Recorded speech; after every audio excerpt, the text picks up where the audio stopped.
दिनै दुलाराय बर' फरायसा आफाद लोगोसे UPPL दोलो बिथांमोननि गेजेराव कम्बाइनेशनखौ जोङो रायजो राजाफ्रा नुनो मोनदों जे दिनै दुलाराय बर' फरायसा आफादा BTC आव अपोजिशननि रल लानाय बादिखौ जों नुनो मोनदों।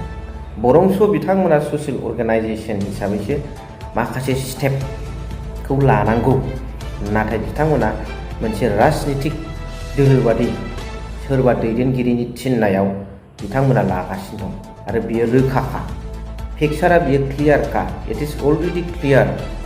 दिनै नुनो मोनदों BTC सरकारखौ लागातार बिथांमोना दम होनायखौ, जिहेतु बेफोरबादि रलखौ अपोजिशन पार्टियासो लानांगौमोन, नाथाय बिथांमोना दिनै बिथांमोननिनो UPPL दोलोनिनो मोनसे अंग बाहागो बादि वान अफ द part of UPPL political party बेबादि बिथांमोना खामानि मावनायखौ जों रोखा रोखा मोनदांनो हादों। गोबां बिथांमोना ससियेल इश्यूज नागिरदों, गोबां बिथांमोना पलिटिकल इश्यूज नागिरदों, जेराव बिथांमोना हाबसन खोथा बुंनो माखासे खामानि मावनो बिथांमोना टारगेट लागासिनो दं। जाय ससियेल इश्यूजफोरखौ बिथांमोना थांनाय 5 बोसोराव जेबो रायखांबोआखैमोन, जाय पलिटिकल इश्यूजफोरखौ बिथांमोना 5 बोसोराव जेबो रायखांबोआखैमोन, हाजार बर' बिमानि मेगनाव मोदै जाबाबो बिथांमोना मोदै थरथिंसेबो खुगा मोनसेबो बेखेवाखैमोन। जाय ससियेल इश्यूज गावबागाव हाखौ नस्थ' जाजानो गिनानै थार्मेल पावार प्रजेक्टनि फारसे आइजोफ्रा हासिब लानानै आन्दलन खालामबाबो बिथांमोना खोथा फंसे बुङाखै। नाथाय दिनै नायदो, हाग्रामा महिलारि बिथांसार फैनाय लोगो लोगो बिथांमोना मोनफ्रोमबो खोथायाव इस्यु बानायनानै बुंनो नागिरदों। स' दिनैनि भिडिअ'आव बेनि सोमोन्दै नोंथांमोनजों मोजाङै सावरायगोन। Hello' everyone, one second welcome back to the channel. दिनैनि भिडिअ'आव नोंथांमोनजों बेनि बागै मोजाङै मोजां सावरायलांगोन। स' गोसो होनो गोनां बाथ्राया बे, जाय काम्पा बरgyary बिथाङा BTR सरकारखौ गोदो फार्स्ट केस होजेनग्रा, लोगोसे बिथाङा जे बर' रायजो राजाफोरनि मेगनाव मोदै, बर' बिमाफोरनि मेगनाव मोदै, बुग्लुंजानाय, होखारग्लुंजानाय बेबादिखौ बिथाङा बिनि एगेन्स्टआव खोथा बुंग्रामोन। नाथाय दिनैनि समाव मा, UPPL दोलोआव थानानै बिथाङा दिनै मा खालामनो नागिरदों, बेफोर गासैखौबो समर्थन सापर्टसो होनो नागिरदों।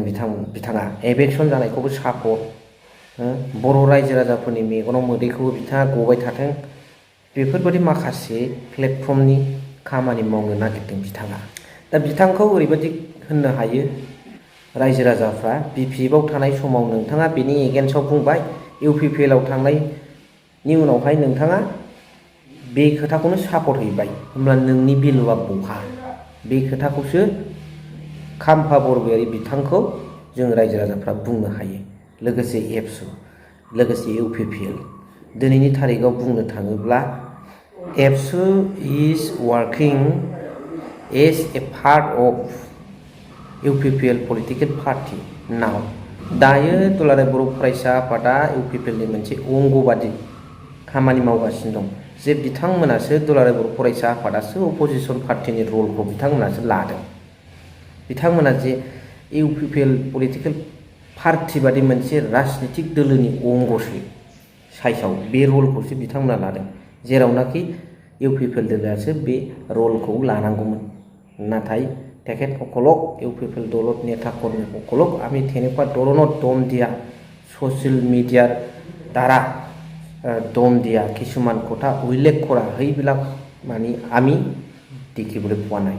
কিন্তু ABSUৰ সভাপতিৰ মুখৰ পৰা আমি ক্লিয়াৰভাৱে শুনিবলৈ আমি পাইছোঁ। बास बिथांनि दिपेन बर' बिथांनि खुगानिफ्राय जों खोनानो मोनदों जे बिथांमोना दा माखासे गोबां ससियेल इश्यूज, पलिटिकल इश्यूजखौ लानानै बिथांमोना रायजो राजाफोरनि गेजेराव खोथा बुंगासिनो दं ससियेल मिडियानि गेजेरजों।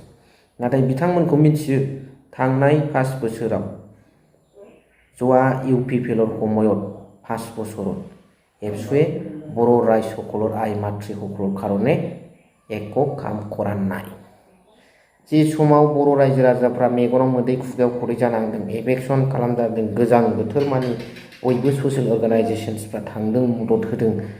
दिनै थार्मेल पावार प्रजेक्ट गायसननायाव बेसेबां दावराव जादों, हासिब लानानै दावहा नांगुलायनानै बर' आइजोफ्रा, आरो बर' आइजोफ्रा बुग्लुंजादों फेरेंगाजों होखारग्लुंजादों थेवब्लाबो बिथांमोननि जानानै रायजो राजार हय रायसखलर हय एक कथा उल्लेख करा नाय बिथांमोना दिपेन बर' बिथांमोना रायजो राजानि जानानै जेबो खोथा बुङाखै मानो होनोबा दिपेन बर' बिथाङा सानदों जानांगौ जे जोंनिनो सरखारखा आरो नोंथाङा सासे ससियेल अर्गानाइजेसननि दुलाराय बर' फरायसा आफाद निउट्रेल अर्गानाइजेसननि आफादगिरिसो सरखार नङा बे हिसाबै दिनै रायजो राजाफ्रा रावबो मिथियै गैला मिथिखाजोब्बाय बिथांमोनखौ जे बिथांमोना थांनाय 5 बोसोराव माबादि खामानि मावदों नाथाय दिनै हाग्रामा महिलारि बिथां सारा सरखाराव फैनाय लोगो लोगो बिथांमोना माबादि आन्दलननि हुमखि माखौबा ससियेल इस्यु दिरुननायनि हुमखि बिथांमोना होगासिनो दं हाग्रामा महिलारि दाङ'रिया